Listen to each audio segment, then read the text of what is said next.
Hello and welcome, ladies and gentlemen. You're watching Canal Algérie News, and these are the headlines.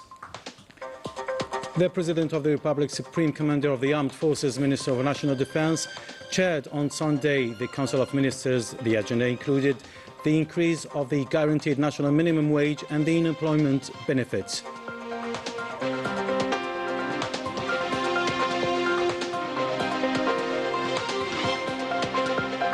In a tweet, the President of the Republic congratulated the team of students from the National High School of Mathematics for winning the first place at the Mathematics Olympiad in Moscow.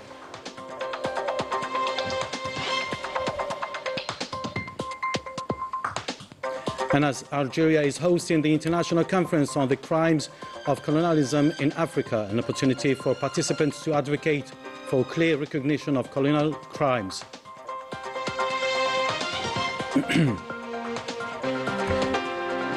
And we'll end up our edition with the profile of Neo Aidet, an Algerian director in Hollywood, and his amazing success story in the filmmaking industry.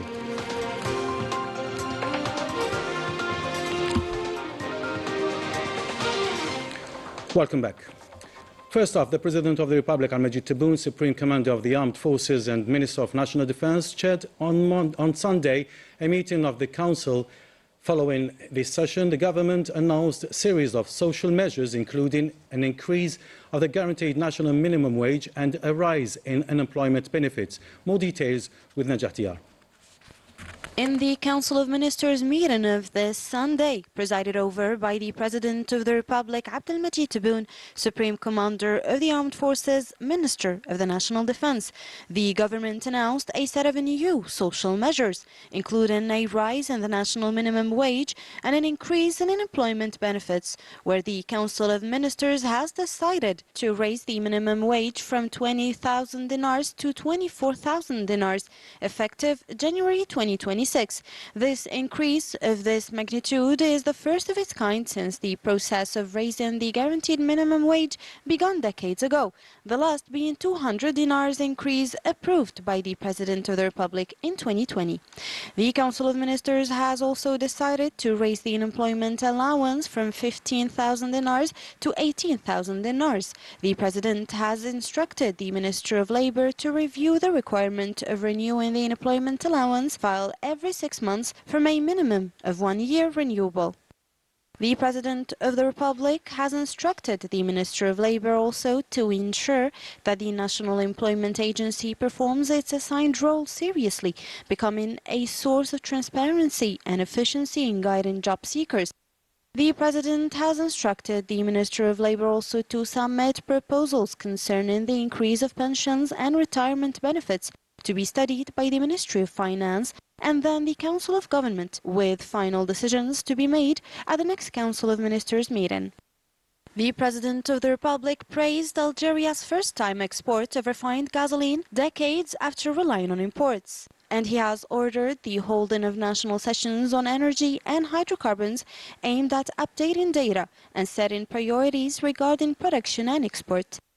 The President of the Republic has tasked the Prime Minister with opening talks with the Mauritanian side to begin the launch of Naftal gasoline service stations on Mauritanian territory. He has ordered preparations for the launch of prepaid cards for gasoline supply, particularly in border areas. The President of the Republic also emphasized the need to double efforts to complete the Hassim Saoud refining project in order to meet the national demand for all petroleum derivatives intended for consumption and to increase export capacity. He also directed the strengthening of Naftal's role regarding the exclusive import and production of raw materials and oil derivatives, excluding other companies and importers who will be Naftal's primary customers, with the aim of marketing its products within Algeria. The President of the Republic stressed that Algeria must continue to advance under all circumstances in the field of tire manufacturing. He also has instructed the Minister of Industry to prepare a market study for this product as soon as possible. The Council of Ministers approved the import of 500,000 units of truck, bus and passenger vehicle tires. The president also highlighted the importance of the African Conference for Startups, which serves as a vital link for connecting African countries with the rest of the world. He also reaffirmed the orientation toward a startup-driven economy based on African-to-African partnerships as the most successful model for building a strong and diversified economy rooted in knowledge and nurtured in Algeria. The President of the Republic emphasized strengthening African youth networks for benefit of African countries away from all forms of exploitation. The President of the Republic, Majid Tebboune, congratulated the National High School of Mathematics students after they secured first place at the Maths Olympiad held in Moscow. The President of the Republic also extended his sincere congratulations to the team members Ben Malouka Mohamed Amir, Eid Hamdouche Haytham, Boufjiran Abdel Nasser and Hamadi Abdullah for their exceptional performance in the Russian capital, adding, "You are our pride. Thank you." We'll listen to the laureate's statements now. I'm Ben Malouka Mohamed Amir, and I proudly won the gold medal at the Rudin Mathematics Olympiad in Moscow. I dedicate this victory to all Algerians. I'm Eid Hamdouche Haytham, a math student and member of the Algerian team at the Rudin Olympiad. Thanks to God, I won the silver medal, reflecting our hard work. I dedicate this achievement to my school and all Algerians. I'm Boufjiran Abdel Nasser, a student at the Higher School of Mathematics, and I won the bronze medal at this Olympiad. In Algiers, Africa's leaders, diplomats and historians converged to confront the buried truth of colonial crimes, turning memory into evidence, injustice into legal argument, and collective trauma into a shared demand for acknowledgement, restitution and dignity. Report by Bismafar. Confronting the legacies of colonialism and recognizing its lasting social, economic and cultural impacts, including advanced concrete measures for reparations. These were the main themes discussed in the conference, in addition to an emphasis on the importance of restitution and the preservation of Africa's collective memory. Africa must move from recognizing the injustices of colonialism to taking concrete, organized actions, including creating registers of colonial crimes, quantifying losses and developing legal, diplomatic and reparations strategies to ensure historical injustices are addressed effectively. As the African Union Commissioner for Political Affairs, Peace and Security, Bankole Adeoye, reaffirmed the need for a united African strategy to address colonial injustices. Historic conference takes place in Algiers is to reiterate Africa's Union's profound appreciation to the government and the people of Algeria for its unwavering contributions to Africa's liberation struggle. It is indeed a testament to the commitment that the contemporary quest for justice, for dignity, realize that the Caribbean zone is the most colonized zone in the world. We still have 20 colonies, British, American, Dutch, and French.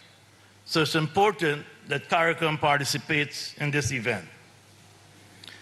This convening is both critical and timely as Africa and her diaspora, or global Africa, are strengthening their collaboration to seek restitution, compensation, and satisfaction for the profound injustice and crimes against humanity committed for over 4 centuries in Africa and the Americas.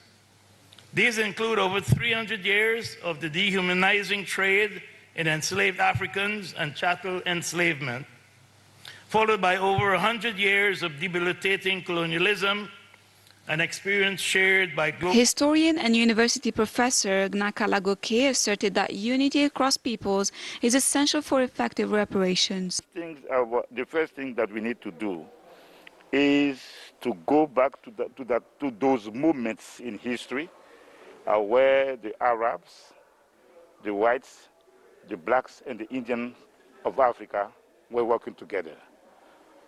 And then the same way colonialism contributed to forge a sense of nationalism in Africa that brought together all those peoples beyond the racial differences to fight against colonialism. That is the same way today in the struggle for reparation. all the descendants of those who suffer colonialism need to come together by going back to those moments of solidarity in order to build a united front against colonialism, neocolonialism, and then collective colonialism. This meeting in Algiers elevated more than institutions. It elevated voices, memories, and histories. And with Algeria anchoring the process, Africa signaled that recognition is not enough. Only truth, justice, and lawful reparations can close the historical cycle of dispossession. During the International Conference on Colonial Crimes in Africa, Foreign Minister Ahmed Attaf met with several counterparts. He received Rwanda's Foreign Minister Olivier Jean-Patrick to discuss the strong progress in bilateral relations. Attaf also met Tunisian Foreign Minister Mohamed Ali Nafti to talk about growing cooperation between the two countries. Ahead of the 12th Oran process on peace and security in Africa, Attaf met with his Ivorian counterpart Kakou Leon Adoum to exchange views on key issues. The minister also met with the UN Assistant Secretary General for Peacekeeping Operations to review Africa's latest security development and challenges.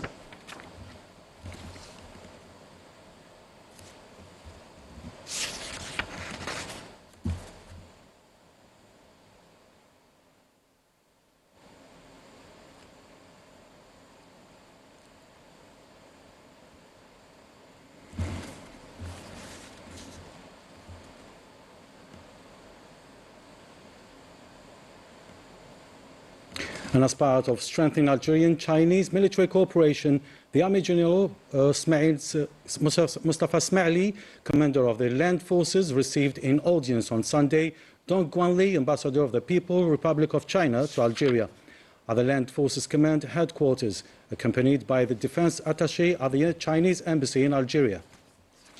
This meeting focused on exchanging views on issues of common interest, particularly strengthening relations and ties of cooperation in the military fields of both countries.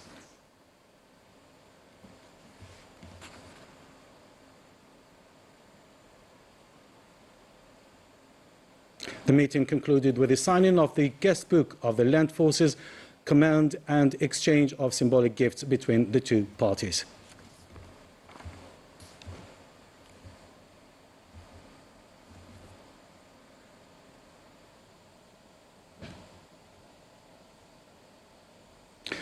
Morocco now is facing another scandal after the match between Egypt's club Ahli and the Moroccan tier team turned into chaos. Violence from the stands targeted the Ahli players, raising doubts about whether Moroccan stadiums are truly safe enough to host international sport events. Details with Rani Al-Bahri. The match between Egypt's Ahli and Morocco's Asfar was full of scandal, violence and aggression. The players' safety was at risk and the visiting team faced unfair refereeing. There was no hospitality or respect for the rules. Many see the situation as shameful, and international media are now questioning whether Morocco can safely host the next Africa Cup of Nations, given the ongoing violence in its stadiums. الأجواء بصراحة مش طبيعية. The atmosphere was frankly not normal. I saw some strange things. Al Ahli's play was distributed, the ball wasn't coming back to them easily, and the players had to go and retrieve it themselves. There was a lot of tension. الكورة ما تجيلهمش، يعني اللعيبة تفضل اللي بره البدلاء يجروا عشان يجيبوا الكورة. More than 5 Egyptian players were injured after being hit by objects, including a sharp one that Moroccan players tried to cancel to destroy evidence. تريزيجيه كان تعرض اتخبط بالآلة الحادة اللي طلع. Trezeguet was injured, but fortunately it wasn't serious, and we treated his injury quickly. Yassine Mar'i had some bruises on his skin, and Faris Ibrahim took a blow to the eye during the match. This African Champions League match posed a real danger to the lives of the players and the total failure of the organization and implementation of a respectful sporting environment by the Moroccan authorities, especially since some national federations fear the lack of security inside and around the stadiums, while the next continental competitions will be even more important and the smallest misstep could cause chaos. In the field of the seventh art, Nino Ayadat, an Algerian filmmaker in Hollywood and winner of over a dozen international awards, represents the talent and creativity of young Algerians inspired by a lasting passion for cinematic creation. Reports by Hanan Bourayou, taken up by Najah Diyar. With a strong command of both fiction and drama, Nino Ayadat, the Algerian movie director, has shaped a cinematic vision that would carry him across continents, and he has carved a place for himself in one of the world's most demanding film industries, showcasing the depth and the potential of the Algerian filmmaking talent. I have always been passionate about cinema, and like any ambitious young person, I decided to pursue the Hollywood dream. Despite Hollywood's reputation for unmatched cinematic excellence, independent Algerian director Nino Ayadat has secured a firm place for himself with 11 international awards to his name, including Best Director and Best Film for Hunger and Mothers Forever Fine. And he now aims to bring that expertise back to the Algerian filmmakers. Algeria is the only Arab country to have won both an Oscar and a Palme d'Or. As Algerians abroad, especially here in America, we want to firmly anchor this experience and know-how back in Algeria. There is strong political will in Algeria to promote cinema, and I consider the President of the Republic a great cinephile. Algerians have made a significant impact on global cinema, contributing valuable skills and expertise, resources that can breathe new life into the country's film industry. Well, that was it for tonight. On behalf of all the team that made this broadcast possible, I do thank you for watching us. Stay tuned on Canal Algérie. Bye for now.